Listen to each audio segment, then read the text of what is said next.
Uma boa noite para todos e todas, sejam todos bem-vindos, todas bem-vindas a mais um encontro da Teologia Pé no Chão. Eu sou Eliseu, estou aqui, a Irene está aqui ao meu lado, à minha direita, eu estou à esquerda dela, a mão dela está aqui. Estamos juntos aqui mais uma vez para nosso encontro semanal das sextas-feiras às 20 horas. Enquanto vocês vão entrando na sala aí, nessa noite fria aqui em Curitiba, né? Minha blusa aqui, né? Já me denuncia. Eu vou lembrando a todos vocês de compartilharem esta página. Compartilhem nas suas páginas pessoais, nos grupos dos quais vocês participam.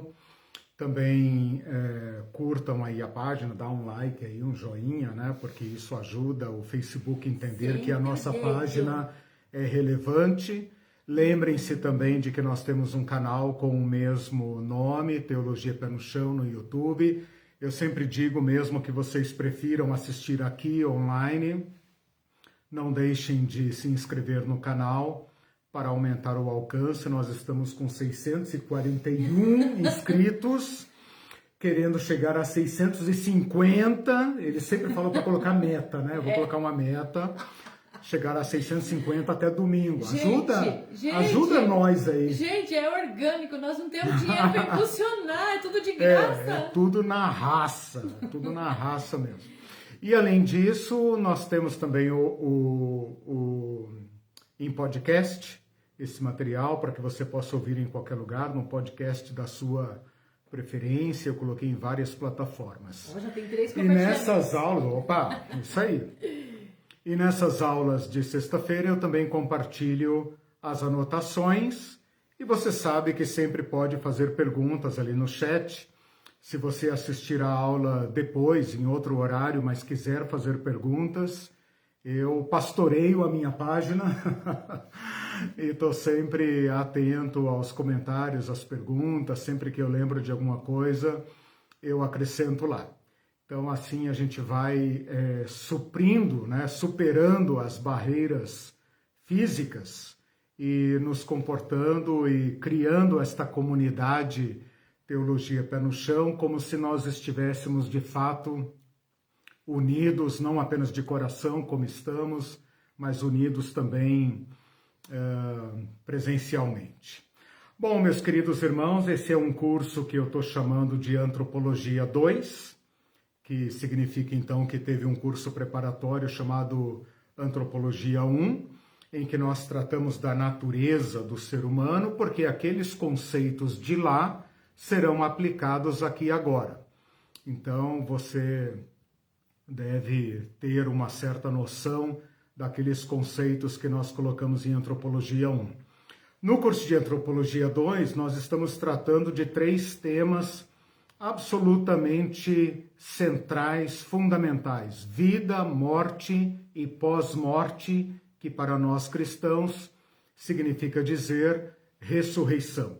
Já falamos sobre a vida, uma visão teológica da vida, como a revelação cristã trata, aborda o tema da vida humana. Já tratamos também de uma teologia da morte, claro que tudo isso muito sucintamente, apenas para posicionar os assuntos, mas cada um deles é extremamente longo e complexo. E encerramos então na aula passada, com Jesus Cristo, em Jesus Cristo, o estudo da morte. E você deve ter percebido que ao falar da morte, nós começamos a falar no Antigo Testamento, no Novo Testamento, mas fomos para Jesus Cristo. E hoje, então, começamos o terceiro e último tema da nossa aula, talvez o mais importante, o mais desafiador, em Jesus Cristo. Por quê? Porque Jesus Cristo é o centro da nossa esperança, o centro da fé cristã, e a morte de Jesus Cristo muda a nossa relação com a morte, e a ressurreição de Jesus Cristo abre para nós a única, segundo a teologia cristã, obviamente, a única esperança de vencer a morte. Então, eu estou começando hoje, então, com Jesus Cristo, o tema da ressurreição. Eu enfrentei um certo dilema aqui metodológico, se eu deveria começar com Jesus Cristo, a partir do que nós tratamos na aula passada, ou se eu deveria encerrar aquele tema da morte e começar o tema da ressurreição do princípio. Qual princípio? O Antigo Testamento, fazer toda aquela reconstrução novamente até chegar a Jesus. Optei pelo seguinte caminho, então já estou explicando aqui qual trilha nós vamos seguir daqui até o final do curso, que será só Deus sabe. Só Deus sabe quando. Com isso, não. Vamos pegar aquele clímax que nós tivemos na aula passada sobre a morte de Jesus, porque na aula passada falamos só sobre a morte de Jesus, e vamos passar direto então para a ressurreição de Jesus. Vamos passar daquela sexta-feira tenebrosa para o sábado de luto, para o domingo de madrugada. E então entrarmos direto no âmago da nossa esperança, que é a ressurreição de Jesus Cristo. Então, esta aula e a próxima, eu vou tratar especificamente da ressurreição de Jesus Cristo, na seguinte trilha. Hoje eu vou fazer uma aula descritiva, vou apresentar as narrativas da ressurreição de Jesus, como estão nos evangelhos, e na próxima aula vamos fazer uma aula mais então explicativa, mais teológica. Então a aula de hoje é descritiva, histórica, narrativa, e na próxima aula, uma aula então mais teológica e explicativa. Nós seguimos essa mesma metodologia com respeito à morte de Jesus. Usamos uma aula para falar sobre os eventos e outra aula para falar sobre a teologia, explicação. Então, na aula de hoje, nós vamos tratar os eventos da ressurreição de Jesus, né? A partir do seu sepultamento, o que aconteceu. E na próxima aula, então, nós vamos levando o material, as nossas dúvidas e tal, para fazermos, então, na próxima aula, uma aula explicativa. Daqui 2 semanas, então, tendo encerrado o tema específico sobre Jesus, nós vamos, então, nos dedicar ao que é o nosso assunto principal, na verdade, que é consequência da ressurreição de Jesus, que é a doutrina da nossa ressurreição. Então, ali sim, deixa eu ver, hoje é a aula 9, a próxima aula é 10, na aula 11, então, eu começo o tema da ressurreição dos seguidores de Jesus, do povo de Deus, tá? Então, nós vamos fazer uma parte, que é essa aula e a próxima, especificamente de Jesus, e depois, então, a partir da aula 11, eu começo do Antigo Testamento, toda a evolução da crença na ressurreição, e depois terminamos, então, com o apóstolo Paulo, né, que é quem vai nos explicar didaticamente tudo o que é possível saber sobre a ressurreição como nossa esperança. Então, nós temos um fato original, inédito, central, que é a ressurreição de Jesus, tá? E derivado deste fato original, a nossa fé, a nossa esperança, que está essencialmente radicada, fundamentada na ressurreição de Jesus Cristo. Parto aqui daquele princípio do apóstolo Paulo. Sem a ressurreição de Jesus Cristo, não há cristianismo. Não há fé cristã, não há nada. Ele mesmo diz isso, né? 1 Coríntios capítulo 15. Se Cristo não ressuscitou, é vã, nossa fé é vã, nossa pregação. Comamos e bebamos, que amanhã morreremos, siga a religião que você quiser, aquela que melhor te ajudar a viver, e boa, né? Estamos todo mundo no mesmo barco, vamos todo mundo para o mesmo buraco, e aproveite o intervalo, como dizem aí os pessimistas, né? Você está vivo, a morte é certa, aproveite o intervalo. Então, isso é o que temos, né? Para sair disso, existem opções. no mercado das religiões opções. Eu estou aqui como um pregador cristão. Então, minha tarefa é apresentar à sociedade em aberto, não apenas aos cristãos, mas a qualquer pessoa, o que é que os cristãos esperam. Né? Aquilo eu lembrei agora de 1 Pedro capítulo 3, versículo 15, quando ele fala, estamos sempre preparados para responder a qualquer pessoa a razão da nossa esperança. Nossa esperança, ela tem um fundamento racional, racionalizável, né? E se abre para o imponderável, se abre para a fé, obviamente. Ok, então? Okay. Apresentei, então, o curso, apresentei os temas desta aula e da próxima, e depois a trilha que nós vamos seguir até o final do curso, se Deus quiser, em mais 2 ou 3 aulas. Né?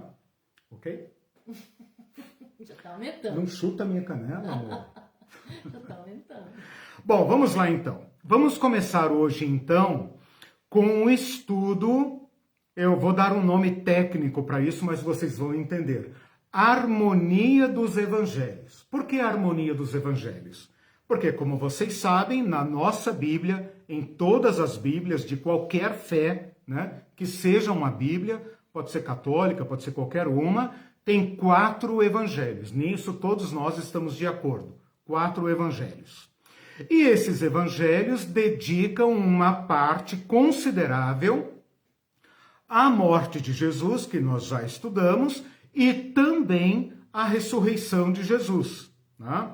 Alguns evangelhos dedicam mais espaço, como Lucas e João, outros menos espaço, como Mateus e Marcos, mas os 4 evangelhos relatam os fatos que se deram desde a madrugada do domingo, ou seja, a passada de sábado para domingo, até a ascensão de Jesus, que segundo um autor, Lucas, que escreveu Lucas e Atos, segundo se acredita, se deu muitos dias depois, e Atos vai ser específico, dizendo 40 dias depois. Então, o que eu vou apresentar hoje para você é esses relatos de Mateus, Marcos, Lucas e João, pegando um pedacinho de Atos, melhor dizendo, os primeiros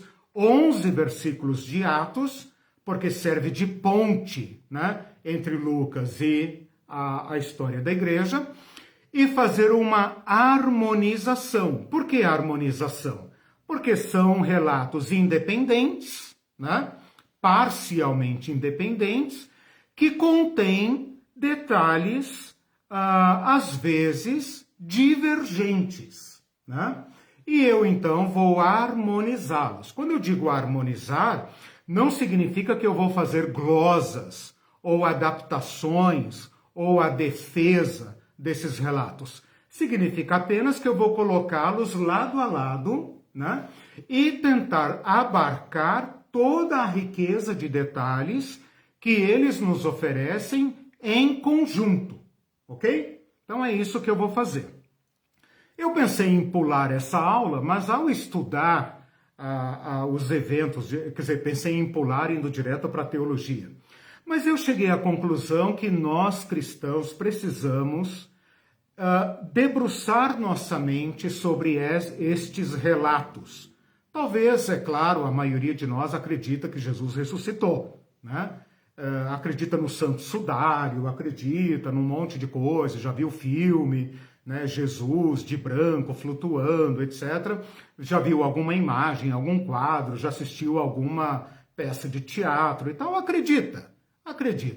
Mas vale a pena nós revisitarmos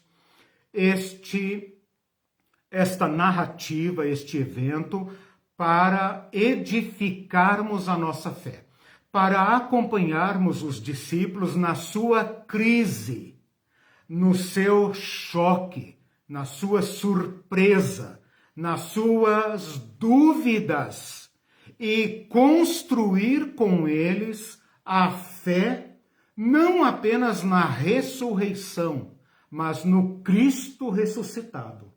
fazer esta transição daquele Cristo vivo, aquele Cristo da última ceia, aquele Cristo da paixão, o Cristo crucificado, fazer esta transição, lançar a nossa fé no Cristo que emerge da morte e que então se torna nosso Senhor aprovado por Deus. Eu presumo que valerá a pena fazer esta revisitação, ok? Sim. Então, o que eu fiz? Eu peguei os relatos, depois vocês vão ver nas minhas anotações, coloquei eles lado a lado, numa planilha, numa tabela, peguei os itens que se repetem e fui sincronizando para então fazer uma análise, né? Uma análise da narrativa, da descrição, passo a passo, né? Então esquece que você acredita em Jesus Cristo, não vai cortar esse pedaço aí, miserável. Esquece que você acredita em Jesus Cristo, que você já foi convencido e tal, e volte para o sábado de luto. Volte para o sábado da incerteza. Volte para o sábado do pavor, do medo. Volte para aquela situação em que você fala, e agora, José, que vamos fazer da nossa vida, né? E vamos então reconstituir esse caminho, passo a passo, tá? Antes de entrar então, bom, no final eu quero fazer uma discussão, se sobrar tempo, se não fica lá como contribuição, eu quero fazer uma discussão com vocês a respeito da historicidade e objetividade do relato. Ou seja, até que ponto nós cristãos podemos afirmar com segurança nossa fé num evento extraordinário, né? Então eu quero terminar, se eu não conseguir chegar lá, né? Fica lá como contribuição, etc. Podemos discutir isso na próxima aula, quando nós nos dedicarmos à explicação, ok? Então o que nós vamos fazer ao longo da aula de hoje? Vamos passar passo a passo todos os eventos até a assunção, a ascensão de Jesus, tá? E no final fazer uma certa problematização com respeito à historicidade, né? Para mostrar que a nossa fé não é uma fé que se apoia em lendas, em crendices, em ingenuidade, que ela tem seus próprios fundamentos, ok? Isso vai ajudar a gente a saber responder diante das pessoas a historicidade, espero que sim. da nossa fé. Né? Espero que sim. Como o problema da vida e o problema da morte é um problema de uma categoria à parte, eu falei isso para vocês tanto no tema da vida como no tema da morte, são categorias à parte. Não tem uma vidalogia, tem uma tanatologia, mas apenas no aspecto clínico, né? Não dá para a gente racionalizar, academicizar, né, o tema da vida e da morte. Então, nós estamos num território que precisa nos esforçar, precisa nos deslocar das nossas estreitezas, das nossas categorias, né? Sem este deslocamento, nós ficamos com o que está aí concretamente, né? Se alguém quiser tratar a questão apenas na historicidade crua, né? Num sistema fechado de causas e efeitos, bom, então é o que temos, né? Agora, para pensar sobre estas grandezas da vida, da morte, do destino do ser humano, é necessário fazer algumas pontuações, né? E a fé cristã tem elementos para fazer isso e apelar ao ser humano, porque nós somos a parte interessada. Nós somos os mortais, né? E nós somos a parte interessada. Então o Evangelho tem uma proposição para essa nossa problemática, ok? Eu começo, então, afirmando os fatos da ressurreição de Jesus, que são 3. Primeiro, ninguém viu Jesus ressuscitar. Jesus foi sepultado, como vocês sabem, os judeus não sepultavam na terra, como nós costumamos fazer, nem cremavam. Eles colocavam o corpo, não embalsamado, mas preparado com especiarias, envolto em panos, numa gruta, como se fossem aquelas gavetas que se usam em certos cemitérios, né? Ossuários. Normalmente era uma gruta que pertencia a uma família e os mortos iam sendo colocados lá. Depois de um tempo, os ossos eram ajuntados em urnas funerárias, né? E então, até hoje se acha na arqueologia estas grutas, como é um lugar muito pedregoso, esse tipo de cemitério. Então, ninguém estava lá dentro, ninguém é testemunha ocular da ressurreição. Esse é um fato. Esse é um fato, né? Ninguém viu Jesus ressuscitar. Ninguém presenciou a ressurreição. Segundo fato, a tumba foi vista vazia. Isso é atestado, né? Então passa pelo critério da múltipla atestação, né? Porque os 4 evangelhos atestam a tumba vazia, mas a tumba vazia ainda não é prova, cabal pelo menos, de ressurreição, né? Porque apenas a tumba vazia apenas nos diz que o corpo foi removido. O corpo foi removido. Pode ter sido roubado, pode ter sido sequestrado, pode ter sido, sei lá, aviltado. É isso que temos. Esse é o fato. E o terceiro fato são as aparições de Jesus. As aparições de Jesus em diversos lugares, perante diversas testemunhas, centenas de testemunhas, em locais diferentes, e segundo Lucas nos diz no início do livro de Atos, com provas incontestáveis. Significa dizer que estas pessoas que viram Jesus Cristo tiveram suas dúvidas, ou pelo menos grande parte delas, porque a dúvida fez parte das narrativas, né? A construção da fé na ressurreição foi gradativa, né? Então, ao passarmos do sábado de luto para o domingo da ressurreição, você não tem uma euforia imediata, você tem uma confrontação com a tumba vazia e com as aparições de Jesus. E a partir daí, a construção de uma fé autêntica. Apesar de a ressurreição de Jesus ser um escândalo para judeus e para gregos, não satisfazer as crenças de judeus e gregos, ela se torna, como eu falei com respeito à cruz de Jesus, ela se torna o centro da fé cristã. Portanto, esses discípulos passam da incredulidade, do desespero, da tristeza profunda, para uma plena certeza de fé. E é esta trilha que nós queremos fazer, né? E eu estava conversando aqui com a Irene agora há pouco e resolvi começar esta aula com uma bênção. Aliás, com uma oração, né?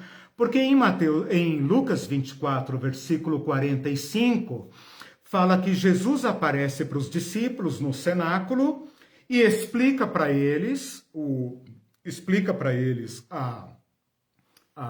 que aconteceu e fala, então lhes abriu o entendimento para compreenderem as Escrituras.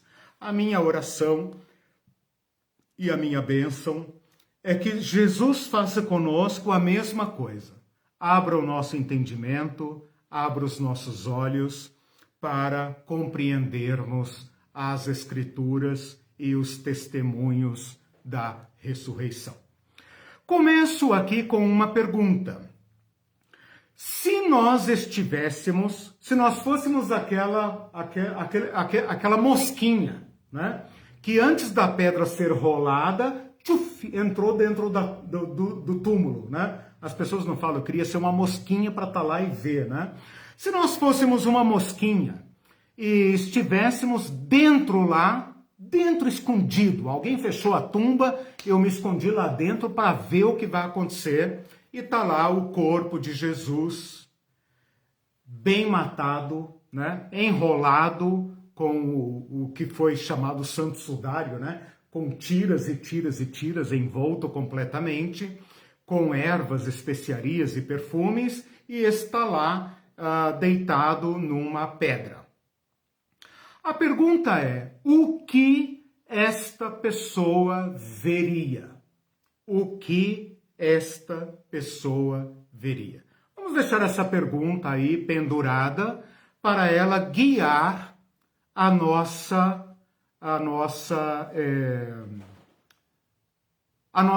trilha, né? A nossa trilha. Podemos pensar também o que aconteceria se nós, que presenciamos a morte de nossos queridos que já se foram, de amigos, todo mundo já perdeu alguém, né? Se nós tivéssemos presenciado isso, sofrido o luto, ido ao sepultamento, dado os pêsames para a família, ou quem sabe recebido os pêsames, 3 dias depois, encontrássemos essa pessoa dentro de casa. Qual seria a nossa reação diante do absolutamente inusitado? Como narrar, como contar, como explicar o que não tem precedentes, o que não pertence à experiência humana? Porque pessoas morrem, e isso nós sabemos. Nós já perdemos mais de uma ou outra pessoa querida, nossos pais, nossos parentes, nossos amigos, nossos irmãos de fé, pessoas muito especiais, muito queridas para nós. E essa é uma experiência triste, dramática, mas que pertence à experiência humana. Mas o reencontrar uma pessoa que foi, sob todos os olhos, sepultada, não, isto não pertence à experiência humana. Como nós contaríamos uma experiência? Como nós poderíamos confiar nos nossos olhos? Como nós poderíamos confiar no nosso tato? Né? Se nós temos dificuldade para contar para os outros uma coisa de outra cultura, por exemplo, você viaja, sei lá, Japão, para a Índia, para a Rússia, para um lugar totalmente desconhecido pela cultura brasileira. Ou você sonha, ou você assiste um filme de ficção, você tem muita dificuldade em contar para as pessoas um fato para o qual não há paralelo. É isso que temos aqui. Este evento, primeiro passo que eu vou fazer, ele foi predito. Então esse é um primeiro dado que nós vamos retomar lá da morte de Jesus, que Jesus anunciou a sua morte e também a sua ressurreição. A ressurreição era um conceito mais ou menos compreendido pelos judeus. O Antigo Testamento fala de ressurreição e havia uma certa esperança de ressurreição na escatologia. A gente vê isso, por exemplo, quando Lázaro morre e Jesus chega para Marta e fala, teu irmão há de ressurgir. E ela fala, eu sei, Senhor, que ele há de ressurgir, tá? Eu sei, no último dia e tal. Então, uma certa noção de ressurreição os discípulos têm. Mas esta morte de Jesus não encaixa de forma nenhuma no figurino que eles atribuem a Jesus, nas expectativas que eles atribuem a Jesus, e eu estou falando disso também na aula de domingo, né? Quando eu falei do servo sofredor e do Filho de Deus, do Filho do Homem, aliás, né? Servo sofredor, Messias e Filho do Homem, muito menos a ressurreição. Então, se eles não são capazes de lidar com a morte, muito menos com a ressurreição. Então, o fato de Jesus ter dito é apenas um dado para ser invocado depois, porque tudo indica que os discípulos não compreenderam. Mas esse dado é importante porque mostra que Jesus sabia que a sua trilha, a sua ação no mundo iria provocar sua morte violenta. Ele não a evita, mas ele presume e afirma a sua ressurreição. E ele prediz isso para os discípulos, pelo menos para que ele pudesse depois invocar, como será o caso aqui. Eu não disse para vocês, ou o anjo vai dizer para as mulheres, ele ressuscitou como lhes havia dito. Vocês não lembram que ele falou? Então, o primeiro dado que nós temos que lembrar é este aqui: Jesus predisse a sua ressurreição.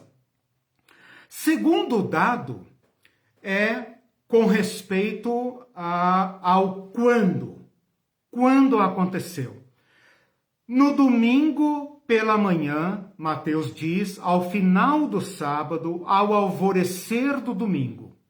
Marcos vai dizer muito cedo, ao despontar do sol. Lucas vai dizer no primeiro dia da semana, sendo alta madrugada, e João vai dizer no primeiro dia da semana, de madrugada, estando ainda escuro. Então, os quatro dizem que assim que o sol está para nascer, o judeu não conta o dia como nós, à meia-noite, ele conta do nascer do sol ao pôr do sol, portanto, o sábado termina de fato no pôr do sol e o domingo só vai começar no nascer do sol. Então era muito cedo e essas mulheres já estavam acordadas e dispostas a irem ao túmulo.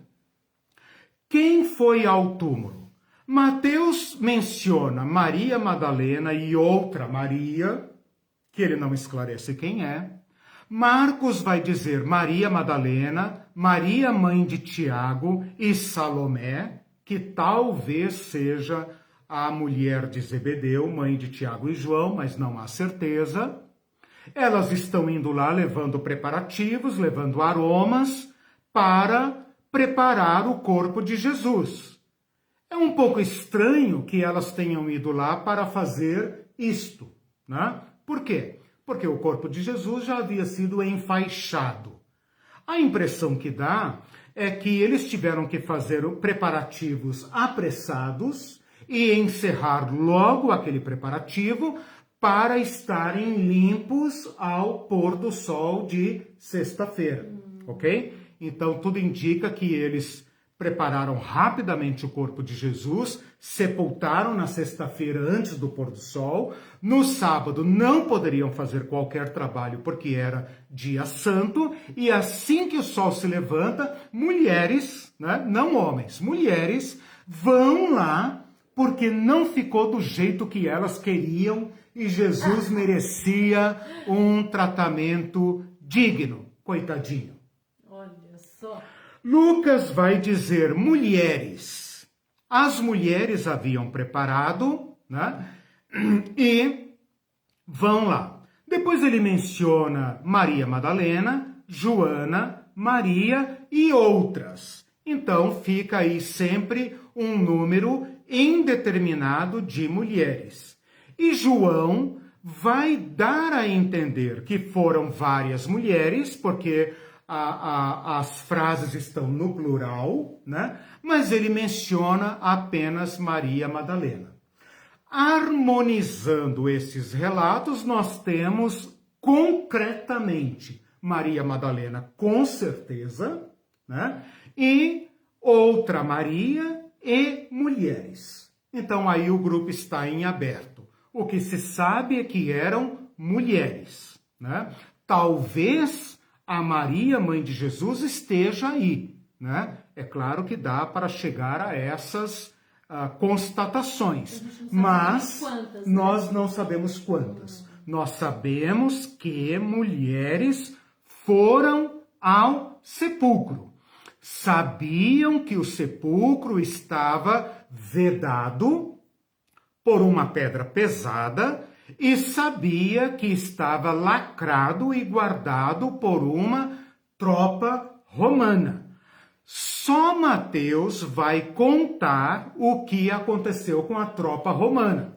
Segundo Mateus, houve uma epifania, uma manifestação sobrenatural, e eles viram anjos, houve um tremor de terra e a pedra rolou sem esforço humano e os guardas caíram e depois fugiram. Só Mateus conta isto. O que os 4 evangelhos narram, e aí eu vou para o terceiro ponto, tá? Eu falei quando, falei quem, agora eu vou dizer como. Como elas encontram o túmulo, a pedra e o corpo. Quem, quando, como. Isso. Então, Mateus vai dizer que as mulheres chegam lá e dão de cara com o anjo. E dá a entender, porque ele já contou da epifania, quando eu digo epifania, estou me referindo a uma manifestação sobrenatural. Um ser que não é humano, um anjo, né? Desce, estremece a terra, os guardas fogem, claro, né? Morrendo de medo dos espíritos, do sei lá o que é isso, correm, né? E as mulheres, então, dão de cara com o anjo, e o anjo mostra o lugar em que o corpo estivera. Então, podemos dizer o seguinte, as mulheres encontram o túmulo aberto, encontram um anjo e o corpo desaparecido, tá? Marcos vai dizer que a pedra já estava removida. As mulheres estavam preocupadas. Quem vai remover a pedra? Mas mesmo assim elas vão. Sabe como é mulher quando quer uma coisa, né? Elas vão. Marcos diz, elas estavam preocupadas. Quem vai remover a pedra? Mas elas vão. A gente dá um jeito, né? Dá um jeito. A gente pede pro guarda, por favor, é a mãe dele, né? Abre e tal. Mas elas chegam lá, a grande pedra pesada, que provavelmente tinha sido colocada ali ou por vários homens ou pelos romanos, estava já removida. Não explica como foi removida, nem quem removeu, mas estava removida. As mulheres entram no túmulo, pense aqui numa caverna, numa gruta. Elas entram no túmulo e vem um jovem. Não diz que é um anjo, mas que é um jovem. E esse jovem mostra o lugar onde o corpo estivera.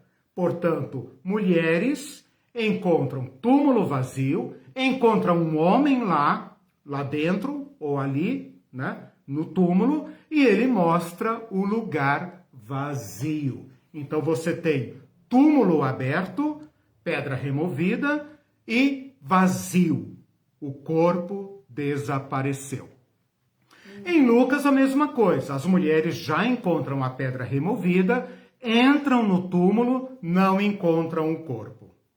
João, que vai dizer apenas de Maria, embora conceba ou insinue que ela não está sozinha, fala que ela viu a pedra removida, não entra no túmulo e vai imediatamente informar os discípulos que o corpo de Jesus havia sido levado para local ignorado. Então, na harmonização dos relatos, o que nós temos? A tumba lacrada, que havia sido não apenas fechada, mas lacrada pela guarda romana, está deserta, pedra removida e o corpo desapareceu. Até aqui nós não temos ressurreição. Nós temos uma violação do túmulo e nós temos o desaparecimento de um corpo, de um cadáver, né? Isso é o que nós temos aqui até agora. Há uma certa divergência dos relatos, mas eles concordam nisso. Pedra está removida, não diz quem removeu, apenas Mateus diz que foi um terremoto, um tremor de terra sobrenatural, né? Eles relatam a presença de um anjo ou 2 anjos. Lucas vai dizer 2 anjos e o corpo desapareceu.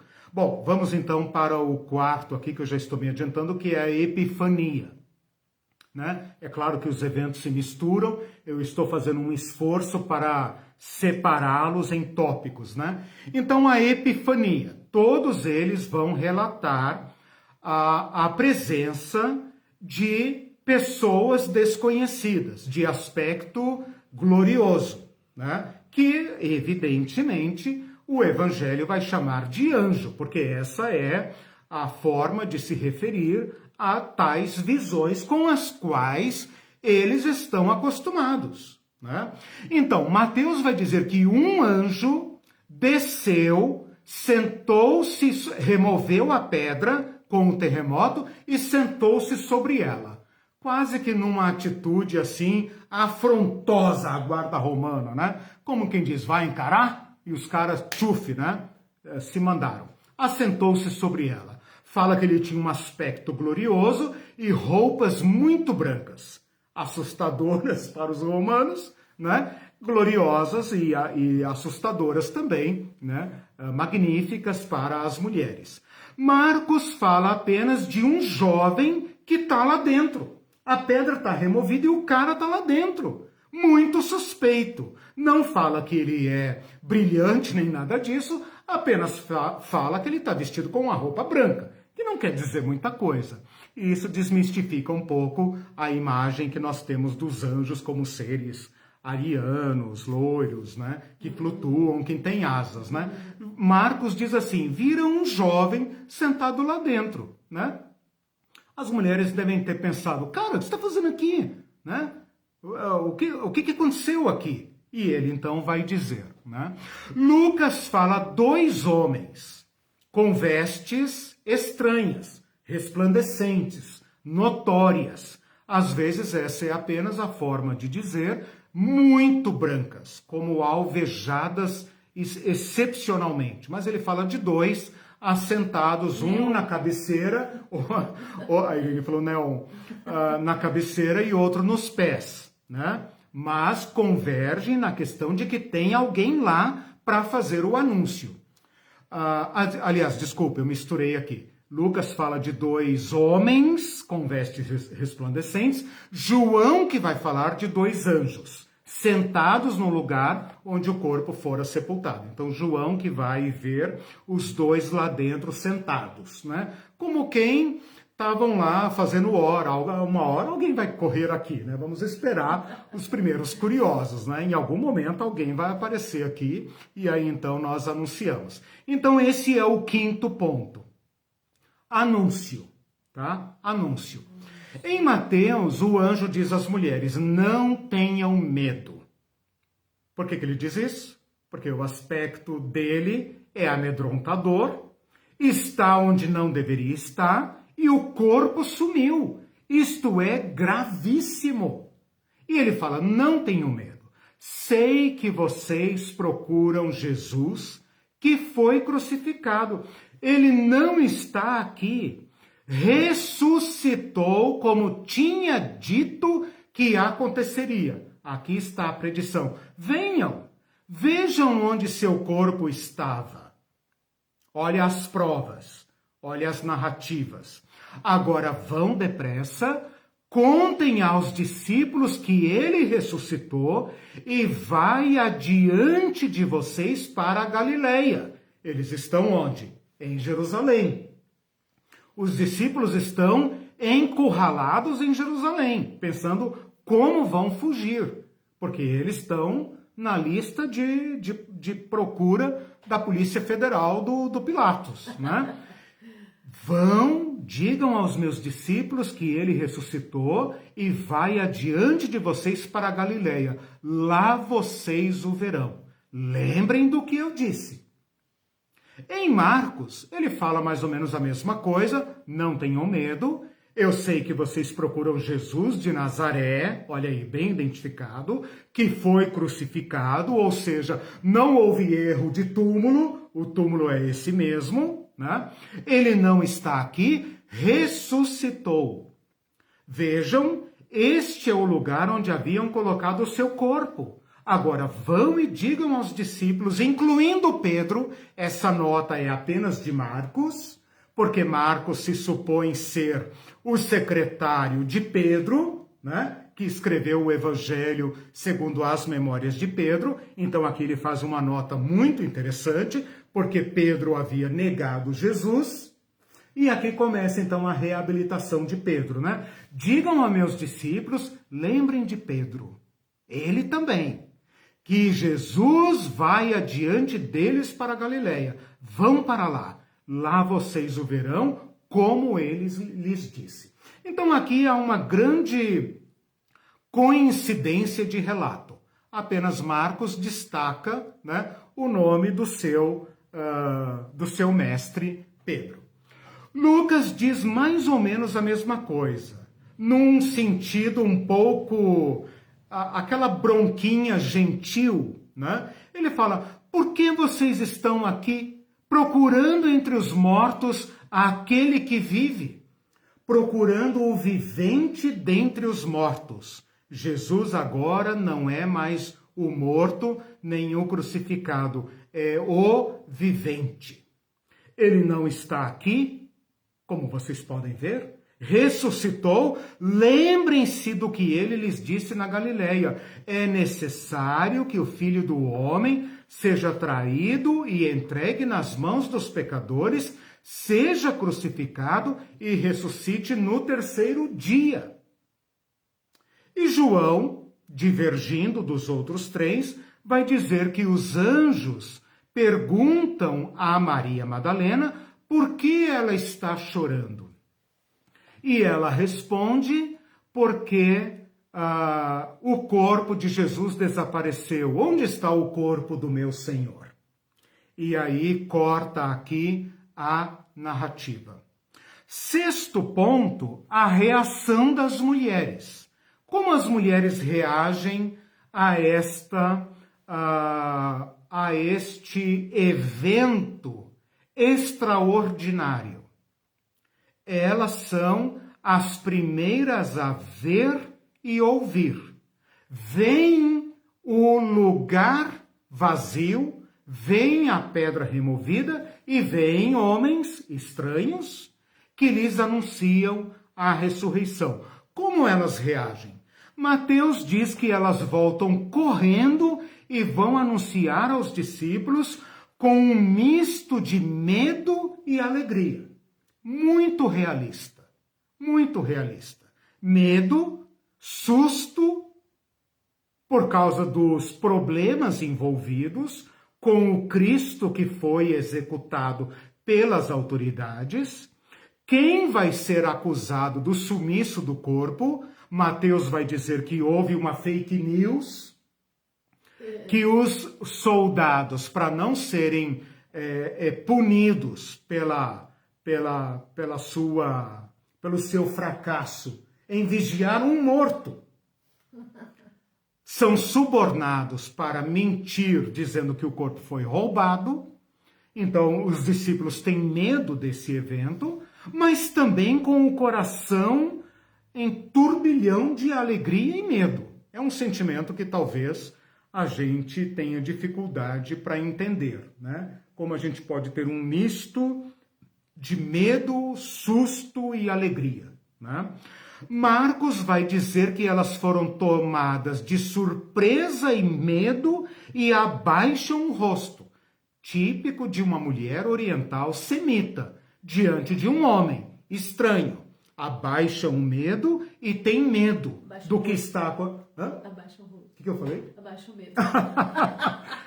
Presta atenção, porque pode sair heresia, né? Abaixam os olhos e estão assustadíssimas. E ao ouvir, então, aquilo que eu falei agora há pouco, saem rápido, possuídas de temor e assombro. É uma reação muito realista. Lembra que eu perguntei para vocês, qual seria a sua reação se você encontrasse alguém que foi dado como morto? Né? Lucas vai dizer que elas ficam perplexas, que elas estão possuídas de temor, baixam os olhos para o chão, Depois que os anjos falam com ela, voltam do túmulo para anunciar o ocorrido aos discípulos. Bom, elas têm que se reportar aos homens, primeiro porque os anjos mandam, segundo porque apenas o testemunho dos homens tem validade pública, social. Pois é, tem isso ainda. Jesus aqui está dando um golpe fantástico na igreja, né? Ele está revolucionando a igreja. Porque ele vai reprovar os homens por não terem crido no testemunho das mulheres. Lucas, que tem um cuidado especial. Exatamente. Prestem atenção no curso de domingo, né? Que eu vou falar sobre o patriarcado e a androcracia, né? Lucas vai dizer que os homens ficaram tão estupefatos que eles pensaram que as mulheres estavam vendo coisas. Ele fala assim, pensaram que fossem delírio, tipo, tão malucas, né? Mulheres, sabe como é, né? Mulheres ficam histéricas, mulheres são emotivas, mulheres, né, e tal, né? Então o preconceito está ali. Mas Jesus reprova os discípulos, a incredulidade deles e fala, por que vocês não creram no recado que eu mandei? Mandei pelas minhas testemunhas. Enquanto vocês estão trancados aqui dentro de casa com medo, elas foram lá enfrentar a guarda romana. A guarda romana não estava lá porque eu dei um jeito neles, né? Mas elas foram lá enfrentar os fuzis e as botas e os coturnos, né?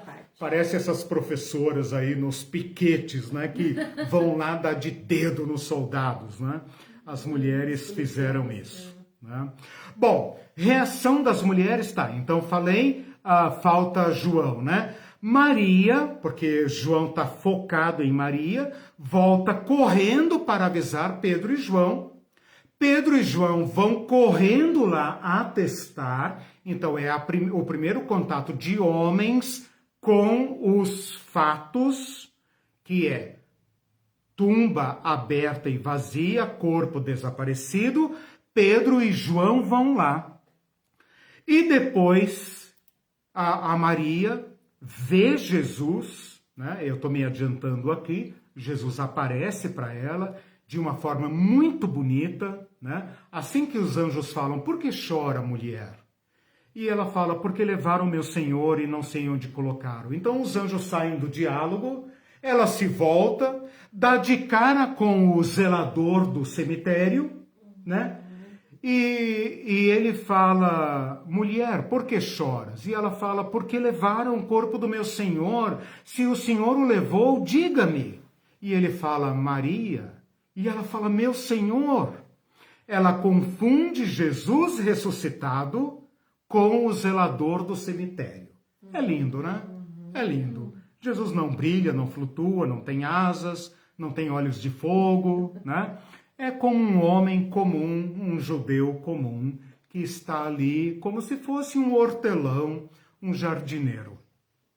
E Maria, então, é a primeira a ver Jesus. Tem um dado aqui muito importante, que agora eu agrego ao rol de evidências, que Pedro e João veem a tumba aberta, veem que o corpo desapareceu, mas até aí eles não dão nenhuma evidência de que a ficha caiu, né? Se alguém não souber o que é ficha caiu, pergunte aí para os mais velhos, né? A ficha caiu. Mas eles veem algo que só João relata. Eles veem os panos numa posição inexplicável, que parece ser que o corpo simplesmente saiu de dentro dos panos e os panos murcharam. Então, respondendo àquela primeira pergunta, se uma mosquinha estivesse dentro do túmulo, o que veria? Uma mãozinha saindo de dentro dos panos, desamarra e vai tirando e tal. João vai nos dizer o seguinte: o corpo está ali, o corpo está ali, o corpo está ali. Não está mais. Não é necessário pedra abrir, não é necessário nada, eles veem os panos. De uma forma que não poderia ter se despido, nem sido despido por outro. E lá está dito pela primeira vez que um homem creu, viu não a tumba vazia, nem aberta, nem a ausência do corpo, mas o modo como os panos foram deixados e eles creram.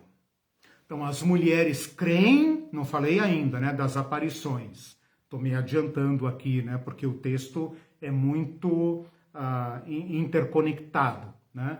As mulheres vão crer em Jesus, vão avisar os homens e os homens vêm então atestar. Eles veem o túmulo aberto, veem que o corpo não está lá, né? Então são dois indícios, mas até aí não dá para dizer que Jesus ressuscitou.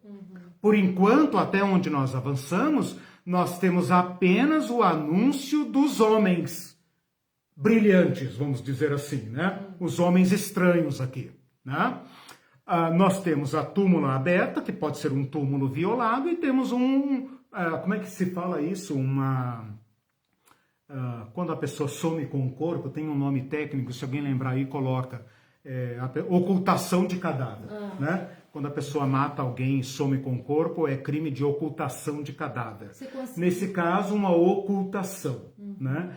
Então, quando nós entrarmos aqui, depois eu vou revisar a lição e eu vou tirar essas antecipações, né?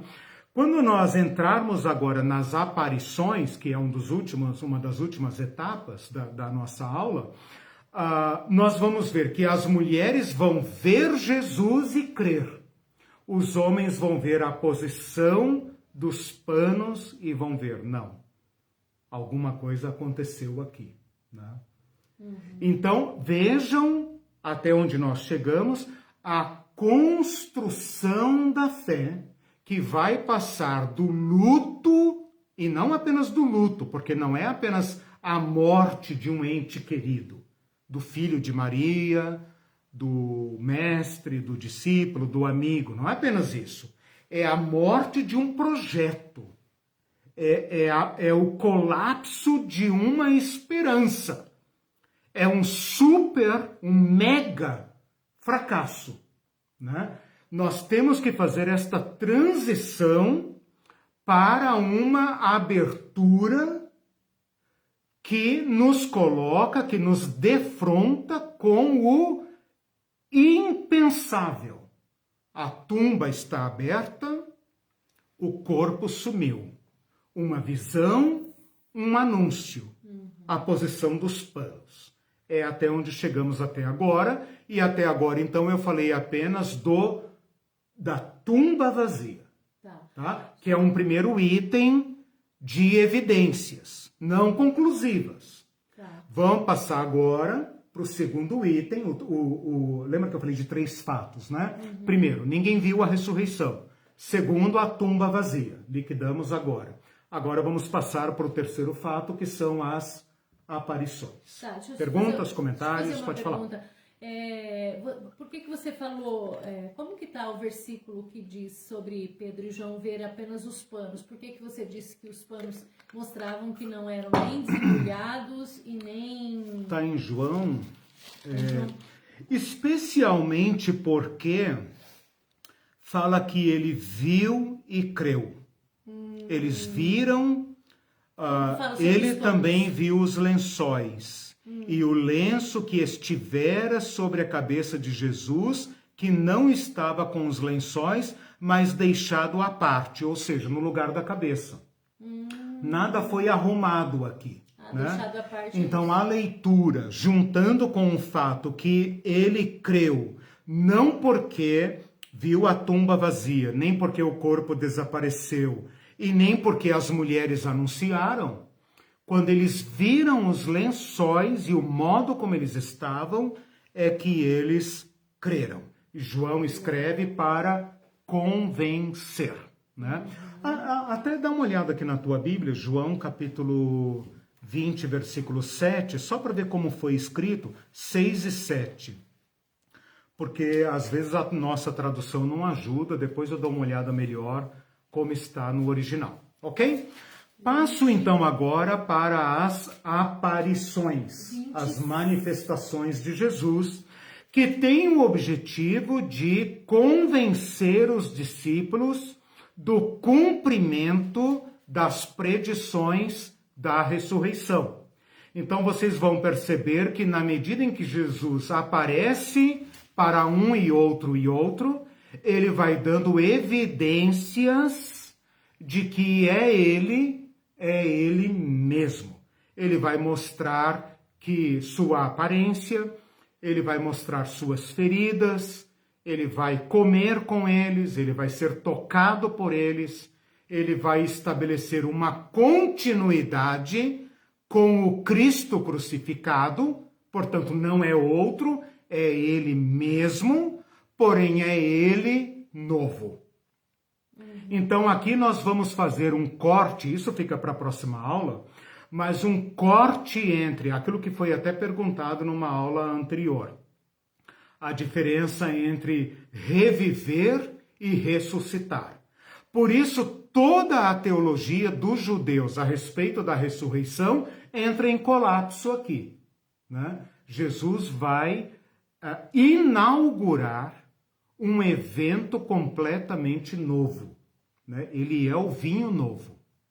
Então, o que eu passo a relatar agora é completamente novo e é a coluna fundamental da nossa fé. A nossa aula de hoje e a próxima é como descer aos fundamentos do edifício da nossa fé.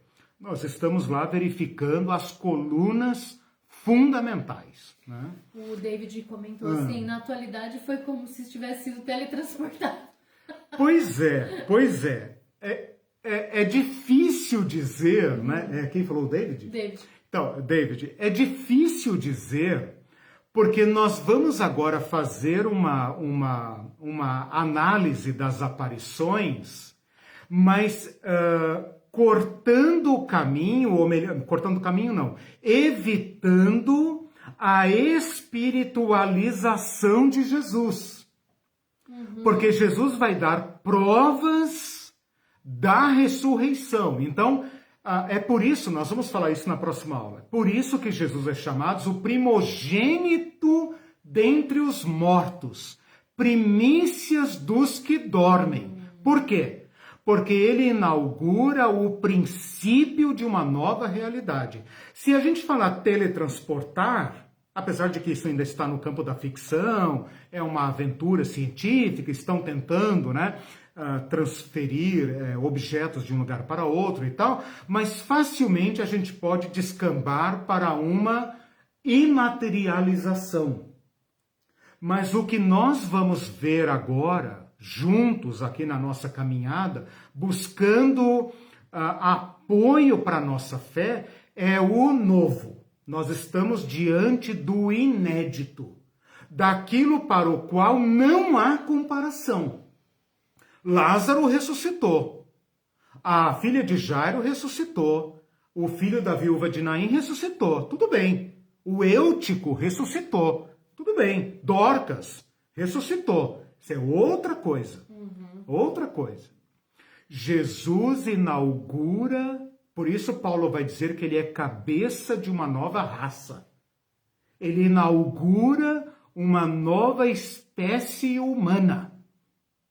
E a linguagem aqui agora começa a ficar rarefeita, começa a ficar difícil, né? Leia aí o versículo só para 20, capítulo 20, versículos 6 e 7. Então Simão Pedro, deixa eu chegar mais perto, chegou e entrou. Também viu as faixas de linho e notou que o pano que cobria a cabeça de Jesus estava dobrado e colocado à parte. Interessante. Aí a tradução carregou dobrada. um pouco. Eu já vi gente pregando isso, que as roupas estavam todas dobradinhas e tal. Isso são as mães que falam, né, quando querem falar, tá vendo? Jesus aprendeu a arrumar a roupa. Arruma seu quarto. Arruma seu quarto. Jesus arrumou até as roupas na sepultura. Depois eu vou dar uma investigada nisso. O ponto é que o que eles viram suscitou a fé na ressurreição, porque o objetivo de João é levar a fé no Cristo ressuscitado. Então, eles viram algo extraordinário. Se eles tivessem visto roupinhas dobradinhas, eles teriam pensado, Jesus, né, com aquele jeitinho dele, né, levantou, arrumou tudo, deixou tudo bem limpinho para não dar trabalho. Depois... Né? Se o corpo tivesse sido roubado, aviltado, de repente ia estar tudo jogado, rasgado e tipo assim, uma violação de cadáver, né? Tudo indica que as coisas foram deixadas como uma crisálida vazia. Tipo, a substância dos panos saiu e os panos desceram, como quem murcha, né? Como o que murcha. Bom, vamos às aparições, que é o mais importante agora. Jesus E eu tenho que correr. De humanidade. De humanidade. Tá. A humanidade que agora tem o Espírito de Deus. Nossa. O Espírito que vivifica nossos corpos mortais. Né? E, bom, eu não quero entrar muito na teologia, porque esse é o objeto da aula que vem. Preciso falar agora, então, das evidências que os relatos nos dão e que servem como provas para a fé no Cristo ressuscitado. Mateus vai dizer que assim que as mulheres saem do túmulo, que os anjos falam, tá? Eu parei lá nos anjos. Os anjos anunciam. Elas correm então. No meio do caminho, Jesus aparece às mulheres e as cumprimenta. Elas o adoram e abraçam seus pés. Jesus as anima e manda que os discípulos vão para a Galileia, onde ele se apresentará para eles. Ou seja, Jesus confirma a palavra do anjo. As mulheres vêm, creem e vão dizer aos discípulos o recado agora do anjo e do Cristo. Marcos vai dizer que Jesus aparece a Maria Madalena e ela vai dizer aos discípulos. Parece que as mulheres correram e a Maria Madalena, por alguma razão, ficou para trás ou ficou para chorar. Não está muito claro, mas Marcos dá a entender que foi uma mulher que viu e ela vai anunciar aos discípulos. João vai dizer que... peraí, deixa eu voltar aqui. Eu perdi Marcos. Marcos diz que foi Maria Madalena. Lucas vai dizer Maria Madalena que conta para os discípulos. Lucas vai dizer e tal. Lucas não fala que Jesus apareceu às mulheres. Não fala, tá? Fala que elas foram e tal, eles não acreditaram nela. Então Lucas não fala da aparição às mulheres. Por isso que eu omiti aqui no meu relato. Que Lucas não fala. João, Lucas não é machista, não. Não, João vai dizer que Maria Madalena então se volta, né? Aquilo que eu já contei, se volta, mas não reconhece. Ele também pergunta, mulher, por quem está chorando e a quem está procurando? Ela pensa que é o zelador do cemitério e pergunta pelo corpo do seu Senhor. Ele então fala Maria e ela fala Raboni, que significa meu mestre. E ela então se prostra para adorá-lo, mas ele diz estranhamente, não me toque ainda. Preciso ir para meu Pai e vosso Pai, meu Deus e vosso Deus. E então dá instruções para os discípulos. Para Maria, não é isso? Para Maria. Lucas vai dizer daquela belíssima aparição de Jesus aos discípulos de Emaús. Eu não vou aqui contar, vocês conhecem muito bem, que Jesus pega o caminho de Emaús, que é uma vila que fica a alguns quilômetros não sei, não me lembro aqui agora, 20, sei lá, 30 quilômetros, não me lembro bem. Mas é uma caminhada, né? Uma caminhada boa. Para Emaús, uma vila da grande Curitiba, né? Vai para o interior. Estão indo embora, desanimados. Jesus se manifesta para eles não reconhecem. Não diz que Jesus está diferente, fala que os olhos deles estão fechados para que não vejam. Olha que interessante isso. Jesus se revela a eles, explica as Escrituras, e quando Jesus parte o pão, eles o reconhecem. E Jesus desaparece da frente deles. É muito bonito que Jesus tenha sido reconhecido no partir do pão. Significa que no partir do pão, a igreja vê Jesus, testifica de Jesus. Eles voltam imediatamente para Jerusalém, contam para os discípulos que viram Jesus, mas Jesus também já tinha aparecido lá para eles. Porque eles vão dizer assim, Jesus já apareceu a Pedro. Parece que Jesus, só Paulo vai dizer isso em 1 Coríntios 15, apareceu a Simão. E Lucas vai dizer, apareceu a Pedro. Mas ninguém conta esse encontro, né? Ninguém conta. Apareceu a Pedro. E estando então os discípulos ali naquele alvoroço, Jesus se coloca no meio dos discípulos. Então é assim que Jesus vai aparecer diante dos discípulos. Passo a dizer agora, então, apenas uma nota interessante, Marcos fala também que Jesus tinha aparecido a 2 discípulos que estavam a caminho para o campo. Então percebam aí as múltiplas atestações, tá? Eu estou dizendo aqui das aparições de Jesus. Primeiro para as mulheres, depois para os discípulos de Emaús e indiretamente para Pedro, né? Aparece para Pedro, preciso destacar isso aqui também. Aparece para Pedro, isso está narrado apenas em Lucas, capítulo 24, versículo, deixa eu ver aqui, versículo 34, e em 1 Coríntios, capítulo 15, versículos 3 a 5, quando Paulo vai dizer que Jesus apareceu a Pedro, especificamente, né? É claro que João vai contar aquele tete-a-tete ali de Jesus com Pedro, né? Mas aqui dá a entender que foi uma revelação, uma manifestação particular, privada, né? Mas os evangelhos não nos narram esse encontro, apenas notam, pontuam que Jesus apareceu. Chegamos então agora à principal aparição, que é a aparição de Jesus àquelas testemunhas seletas da ressurreição. Então Jesus fez algumas aparições particulares às mulheres, aos discípulos de Emaús, e agora então vai se apresentar vivo ao colégio apostólico.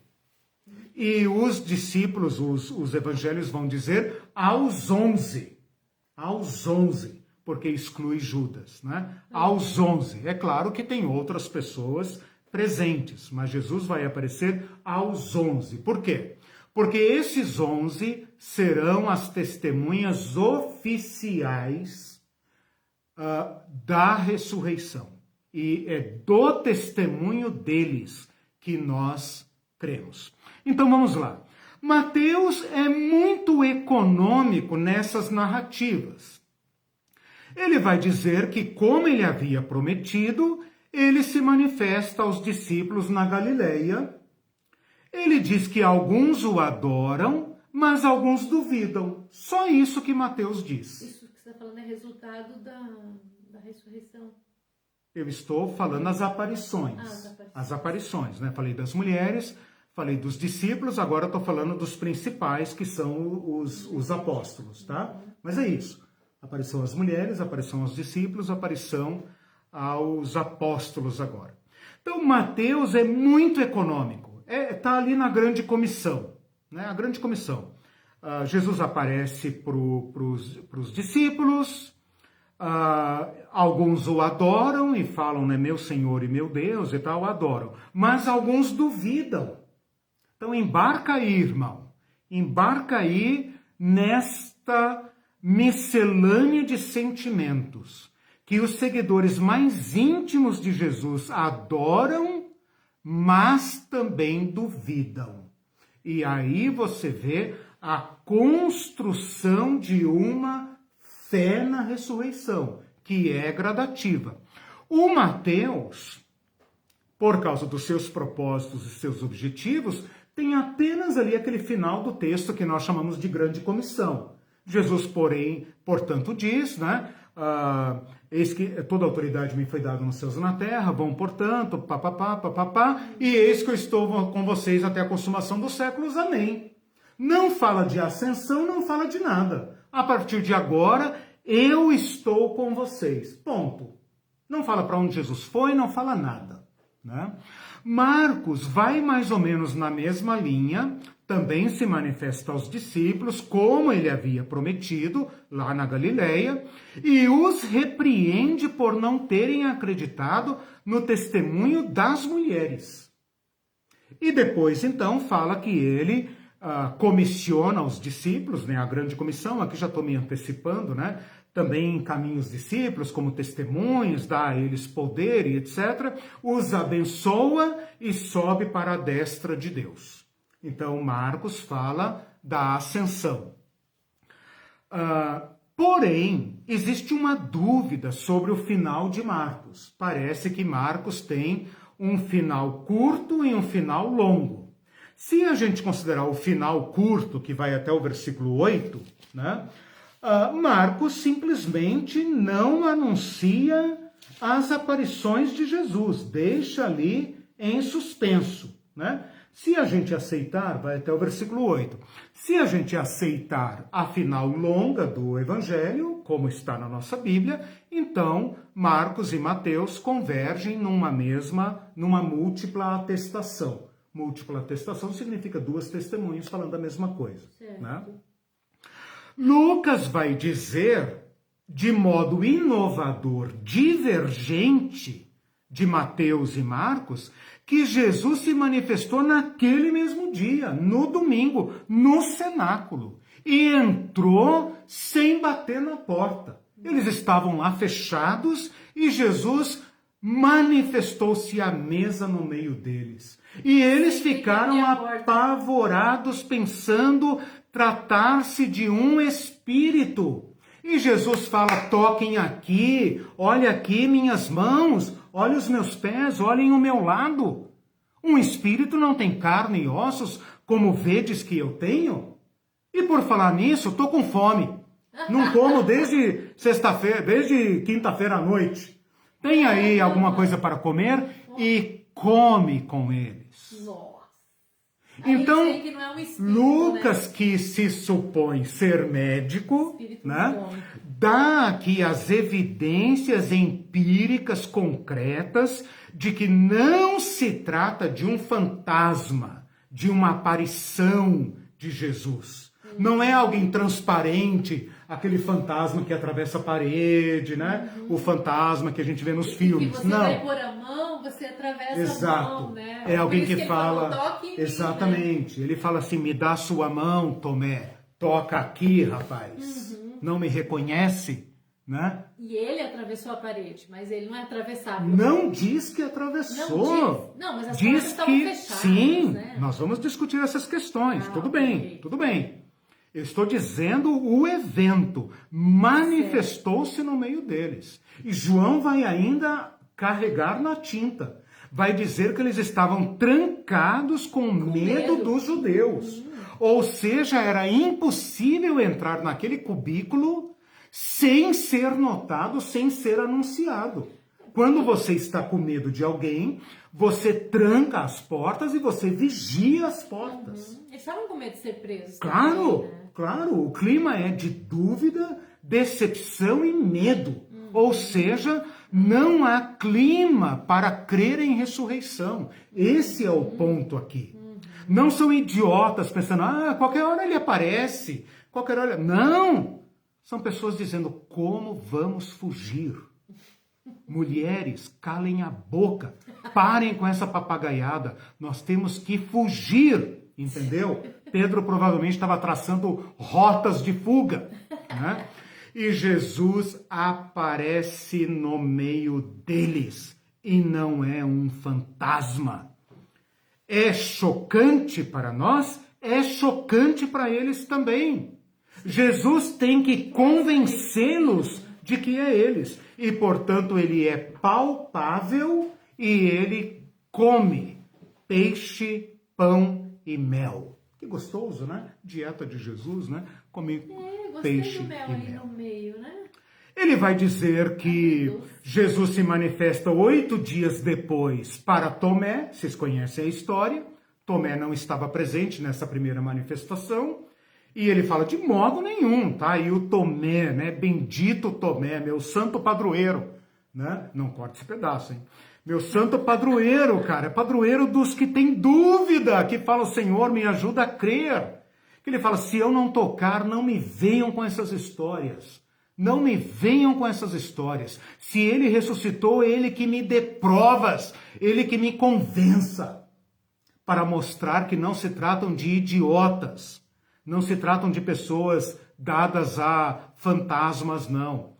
E Jesus aparece para ele e fala, Tomé, eu sei que você tem dúvidas. Toque nas minhas mãos. Toque aqui, né? Toque aqui. E Tomé imediatamente se prostra e o adora. E fala, meu Senhor e meu Deus. E Jesus ali dá uma bênção que não é para os apóstolos, é para nós, porque você me viu, você creu, bem-aventurados que não viram e creram.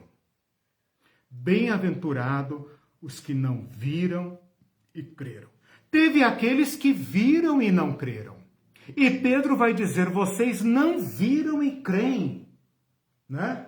Que maravilhosa fé, que mesmo não tendo visto, creem, porque nossos olhos foram abertos para esse imponderável. Bom, tem outras aparições de João, né? Aquela bonita lá da pesca maravilhosa, em que Jesus encontra João e tudo mais, mas eu vou parando por aqui. Depois tem a questão da ascensão, que eu já me adiantei aqui, tá? Eu já adiantei aqui a ascensão, ok? Só para deixar claro, Mateus não narra a ascensão de Jesus. Jesus fala, ide por todo mundo, eu estou com vocês até o fim. Não narra. Não narra. Né? Como ele escreve para o povo da sua época, o povo da sua época não vê Jesus, portanto, Jesus está presente na sua comunidade por meio do Espírito. É bom que Mateus faça isso, porque tira da nossa cabeça aquela ideia do Jesus, lembra do curso de arrebatamento, né? Aquele Jesus que viaja pelo espaço, né? Lembra que eu fiz essa brincadeira? Vamos imaginar que aqui está o globo, né? E aqui está a Palestina. E Jesus vai subindo para o céu, né? Vai subindo, subindo, subindo, aí passa pela Lua, passa pelo sistema planetário, passa pela galáxia e vai embora. É engraçado essa ideia do Jesus que vai, né? Não é a experiência da igreja. A experiência da igreja é que Jesus agora está presente na comunidade. Marcos vai dizer apenas que Jesus subiu para a destra de Deus. Como ele sabe? Como ele sabe que Jesus subiu para a destra de Deus e assentou-se à direita de Deus? Portanto, Deus está à esquerda de Jesus, né? Como é que ele sabe disso? Os céus se abriram e ele viu? Deus Não. É de esquerda. Exaltação do Cristo. Pedro pregou isso lá no sermão do Pentecostes. Cristo é o nosso Senhor, é o nosso Salvador, é por meio dele, do nome dele, que nós somos salvos. Lucas vai dizer que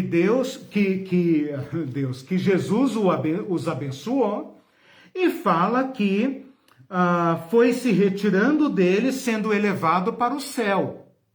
Mas ele vai continuar a história lá em Atos. E apenas Atos conta com maiores detalhes a ascensão de Jesus. Só Atos. Mateus não conta, João não conta, Marcos conta bem resumidamente pela fé. Ele diz que Jesus foi para a destra de Deus. Pela fé, testemunho da fé. Ninguém foi lá ver onde Jesus sentou, nem para onde ele foi. E Atos, Lucas Atos, que é o mesmo autor, né, vocês sabem disso, é que vai dizer que Jesus permaneceu durante 40 dias. Está lá em Atos capítulo 3, e eu vou caminhando aqui para o encerramento com esta narrativa. Olha que bonito isso. Até o dia, Atos capítulo 1, versículos 2 em diante. Até o dia, tudo que Jesus fez, ensinou, papapá, até o dia em que, depois de haver dado o mandamento, por intermédio do Espírito Santo, aos apóstolos que escolhera, foi elevado às alturas. A estes também, os apóstolos, depois de ter padecido, se apresentou vivo, com muitas provas incontestáveis, aparecendo-lhes durante 40 dias, e falando das coisas concernentes ao reino de Deus. Do que Jesus falou, então?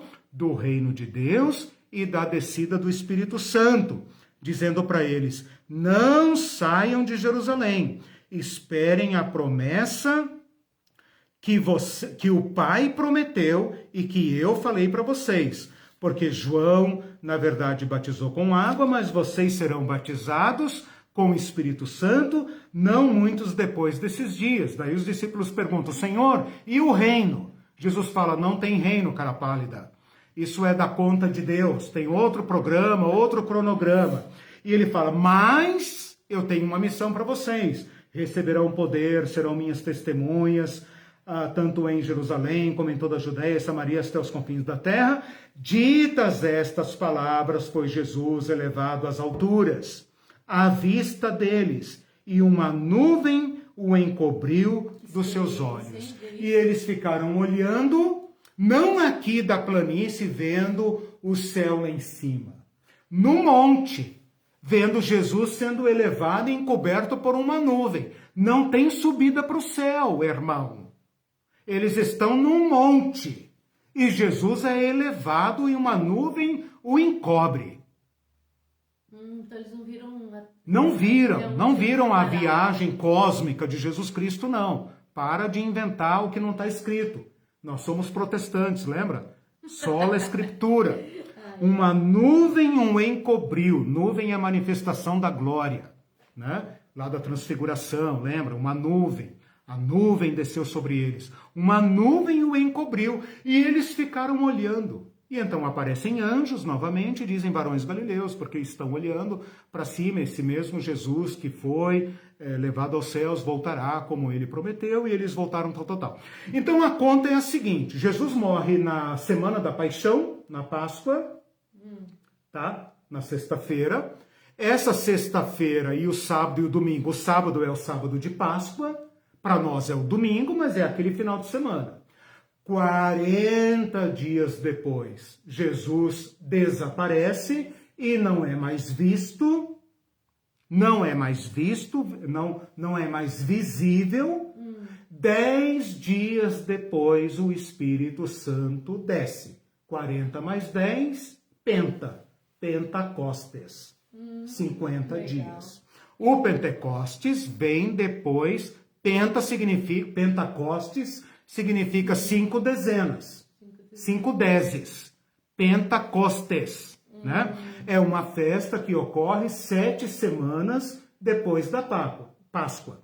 7 vezes 7, 49, mais 1, 50, dia do Pentecostes. Então, a soma que Lucas nos apresenta é a seguinte, Jesus morre no dia da Páscoa, na véspera da Páscoa, ressuscita no domingo, 40 dias ele permanece fazendo múltiplas aparições para tratar de questões relacionadas ao reino de Deus, ao testemunho e à descida do Espírito Santo.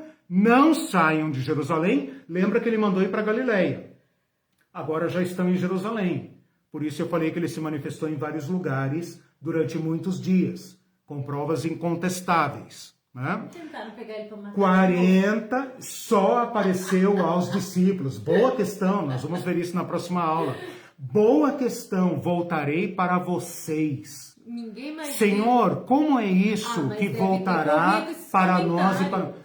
O boato que correu é roubaram o corpo. Roubaram o corpo. Sumiu. Eles não dão testemunho da ressurreição. Não tem como dizer que o morto está vivo. Como é que você vai dizer para alguém que o morto está vivo? Eles iam tentar matar de novo, né? Não. Os discípulos estão numa experiência privativa com Jesus. Jesus elegeu esse grupo para ser testemunhas oficiais da ressurreição. Vocês são minhas testemunhas, ele disse. Vão por todo mundo, deem testemunho. Então, esse colégio apostólico é o colegiado oficial da ressurreição, testemunha da ressurreição de Jesus. Portanto, Páscoa, 40 dias de manifestações múltiplas e diversas. Jesus desaparece, não é mais visto. 10 dias depois,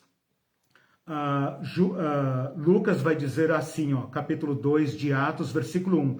Ao cumprir-se o dia de Pentecostes, portanto, 10 dias depois. Né? Então, 40 mais 10, 50. Aulinha de matemática, né? 7 vezes 7, 49, né? Mais o dia seguinte, 50, né? 40 mais 10, 50. Então, fechou a conta de Páscoa ao Pentecostes. Portanto, o Pentecostes é parte integrante da obra de Jesus Cristo, da missão de Jesus Cristo. Tudo tem a ver com o reino de Deus. Arrependam-se, é chegado o reino. Jesus morre para trazer o reino, ressuscita para dar poder ao reino. Toda autoridade me foi dada. E agora fala com os discípulos sobre o reino. E agora desce o Espírito Santo para comprovar a mensagem do reino. Portanto, esta é a missão de Jesus. Morrer? Não, faz parte. Ressuscitar? Faz parte. Perdoar pecados? Faz parte. Curar, expulsar demônio, falar em línguas? Faz parte. Mas a missão de Jesus é rasgar nosso mundo com uma nova realidade. A realidade da vida. A luz brilhou nas trevas. A vida entrou na morte. A vida entrou na morte. E porque Jesus Cristo está vivo, e porque o mesmo Espírito de Cristo está conosco, a vida está presente na comunhão com Jesus Cristo. Esses são uma análise, né, sucinta, harmoniosa dos relatos a respeito de Jesus. Se você consultar 1 Coríntios 15, Paulo dá o relatório. Ele fala que apareceu a mais de 500 pessoas. Então, se a gente juntar Paulo com Lucas, a gente pode dizer, quantas pessoas viram Jesus? 500. Ou mais de 500. Porque ele fala 500 de uma só vez. 500 de uma só vez. E por quanto tempo? Durante 40 dias. E Lucas, que é grego, vai dizer provas incontestáveis, ó Teófilo. Teófilo também é grego. Então, atende aos critérios de historicidade, de empirismo pertinentes à questão. Né? Depois vocês vão ver, não vai dar tempo de falar, as pontuações que eu fiz sobre história. Uma rápida menção sobre isso, e aí eu não falo mais nada hoje. Que já deu o seu tempo. Não, viu? eu sei que já deu, mas só para vocês pensarem sobre a questão da história. A ressurreição de Jesus é um evento histórico, por quê? Porque tem data e lugar, e testemunhas, portanto, está presente na história. Por outro lado, aqui está a dificuldade, e isso só nós cristãos podemos compreender, né? Isso está vedado aos demais. Por outro lado, é um evento meta-histórico ou transcendental. Por quê? Porque é obra de Deus. Então, a ressurreição de Jesus é o encontro da vida com a morte, é o encontro de Deus com o humano, é a visitação de Deus no Sheol. E isto transcende a história. Isso não tem causas históricas. Não tem como explicar dentro da dinâmica da historiografia. Por outro lado, não podemos negar que o divino entrou na história, porque Jesus Cristo ressuscitou. E disto dão testemunho todos aqueles que o viram. E aqueles que demoraram a crer, porque esta fé foi sendo construída, foram sendo convencidos. Foram sendo convencidos. O último a ser convencido foi o apóstolo Paulo. Ele fala, apareceu para mim. Leia lá 1 Coríntios 15. Depois de ter aparecido para todos eles, apareceu para mim. A mim, que não sou digno, que sou o menor, que ofendi a igreja de Cristo, apareceu para mim. Aquela visão do Damasco, de Damasco, não é um espírito flutuando no espaço, não. É o Cristo ressuscitado. Apareceu para mim, me convenceu da sua ressurreição. E aí Paulo vai dizer depois, eu só quero saber do Cristo crucificado e ressuscitado. E para alcançar e para experimentar, leia Filipenses 3, versículos 10 ali, para experimentar o poder da sua ressurreição, eu joguei tudo fora. Eu joguei tudo fora para ganhar a Cristo e experimentar, ele fala, o poder da sua ressurreição. Quando? Depois de morto? No céu? Nas nuvens? Não, irmão. Agora. E isso nós vamos ver na próxima aula, como a ressurreição de Jesus traz a vida já. Se vocês estudaram o Apocalipse comigo, vocês vão ver que Paulo fala, vocês morreram com Cristo, vocês foram ressuscitados com Cristo. É passado. Significa dizer que Cristo inaugura uma nova era. Sim. Uma nova era, a vida das eras. Aquilo que a Bíblia chama de vida eterna, não é eterna, é a vida das eras, das etas, das idades, né? Vida das eras. Essa é a vida de Deus. Né? E nós já entramos nela segundo o Espírito de Jesus Cristo que foi derramado a nós. Né? Mas aqui eu já estou entrando em teologia. O objetivo hoje era. O objetivo hoje era só eventos. A Namar disse, maravilhoso estudo, quanta esperança para nos traz. Amém, exatamente. E a Denise disse, parabéns por mais essa aula maravilhosa. Obrigada por compartilhar tanta sabedoria. E a Namar fez um comentário, só que ela colocou o resto do comentário embaixo, daí eu não tenho como acessar. Mas acho que tem uma história sobre o costume dos judeus em dobrar o guardanapo, que quer dizer que ainda não acabaram a refeição. Okay.